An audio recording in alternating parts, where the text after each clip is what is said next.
இடம் பொருள் நேயர்களுக்கு வணக்கம். சிந்து பைரவி சீரியலோட மே 12 இன்னைக்கு எபிசோடோட ரிவ்யூ தான் பார்க்க போகிறோம். எபிசோட் எங்கே ஆரம்பிச்சது அப்படின்னு பார்த்தோம்னா, சிந்து பைரவி அவங்க வீட்டுக்கு போயிருக்கிறாங்க. சிவாவும் ஆறுமுகமும் அப்படின்ட்டு அங்கே போனால் அவங்கள தடபுடலாக காமிச்சிட்டு இருக்கிறாங்க. இவன் வந்து ரெஸ்ட் எடுக்க சொல்லி கூட்டிகிட்டு போகிறாள்ல சிந்து வந்து சிவா வந்து ரெஸ்ட் எடுக்க சொல்லி அவர் ரூமுக்கு கூட்டிகிட்டு போகிறா. அங்கே போயிட்டு சிவா நான் ரெஸ்ட் எடுக்கணும் போ அப்படிங்கிற மாதிரி சொல்ல போனதுக்கப்புறம் அவன் ஒரு பிளான் பண்ணுறான்ப்பா. எப்படியும் வந்து அவள் கொடுத்த கிஃப்டெல்லாம் வந்து திரும்ப நான் கொடுத்தப்ப வந்து அதை கொண்டு வந்து இங்கே தான் வச்சுருப்பா. ஸோ அதெல்லாம் வந்து இந்த இடத்துலேருந்து எடுத்துகிட்டு கொண்டு போய் பெருமாட்டை காமிச்சோன்னா கண்டிப்பாக வந்து நம்புவார் அப்படிங்கிற மாதிரி வந்து நம்ம வந்து தப்பு பண்ணலைங்கிறத நம்புவா அப்படிங்கிறதெல்லாம் வந்து சொல்லிவிட்டு அவன் வந்து போகிறான்ட்டு இருக்க. ஆனால் அங்கே தேடி பார்த்ததில் அப்படியே கிஃப்டே கிடைக்கல. ஸோ அவன் வந்து தெளிவாக பிளான் பண்ணி வச்சுருக்கா அப்படிங்கிறத புரிஞ்சுக்கிறான். அவள் திரும்ப வர்றா. திரும்ப ரூம்குள்ளே வந்தோடனே என்ன சட்டையெல்லாம் ஈரமாக இருக்குது, ஏதோ தேடின மாதிரி இருக்கே அப்படின்னு கண்டுபிடிச்சிட்றா.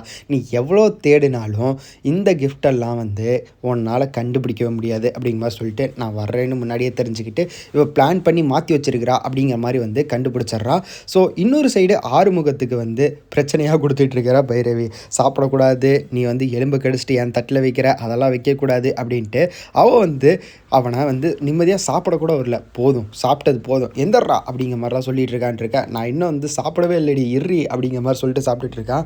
ஸோ சிவாவுக்கு வந்து கால் பண்ணுறப்பா ஸ்னேகா. அவள் கால் பண்ணி என்னாச்சு இன்னும் அங்கே தான் இருக்கியா, ஒரு முக்கியமான எமர்ஜென்சி, சீக்கிரமாக வா வா அப்படிங்கிற மாதிரிலாம் கூப்பிட்டுட்டு இருக்கிறா. அவன் வரமாட்டேன் அப்படிங்கிற மாதிரிலாம் சொல்லிடுறான்ட்டு இருக்க. இன்னும் ஏன் அவளை நம்பிக்கிட்டே இருக்கிற அப்படிங்கிற மாதிரி அவள் கூட அங்கே இருக்கணும்னு தான் உனக்கு விருப்பமா அப்படிங்கிற மாதிரிலாம் கேட்டுட்ருக்கா. புரிஞ்சுக்கோ, டார்ச்சர் பண்ணாத அப்படின்ட்டு அங்கேயும் அவள்கிட்ட கால் பண்ணி வச்சிட்றான் அப்படின்ட்டு இருக்க. இன்னொரு சைடு இவங்க அப்பா நல்லா கவனிச்சுக்கிட்டார்ல.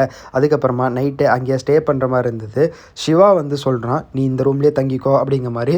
அவளுக்கு அவ்வளோ சந்தோஷம் சிந்துக்கு. ஸோ இவன் இப்படி சொல்லிட்டானே அப்படின்ட்டு. ஆனால் அவன் சொன்னது அவங்க அப்பா கிட்ட சொல்லியிருக்கிறான், வாக்கு கொடுத்துருக்கிறான், வருத்தப்படுற மாதிரி நடக்கவே மாட்டேன் அப்படின்ட்டு. ஸோ அதனால தான் நடந்திருக்குது அப்படிங்கிற மாதிரி இருக்க.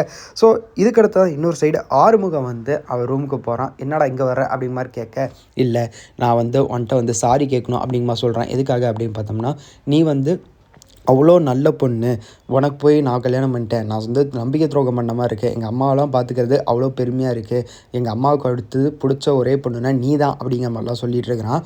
அந்த இடத்துல வந்து பைரவியை ஃபீல் பண்ணுறா, கண் கலங்குறா அப்படின்ட்டு இருக்க. ஸோ இன்றைக்கி ஒரு ஹாப்பனிங்கான மூமெண்ட்டாக தான் முடிஞ்சுது. ஸோ இன்றைக்கி எபிசோட் எப்படி இருந்தது அப்படிங்கிறத கமெண்ட்டில் சொல்லுங்கள்.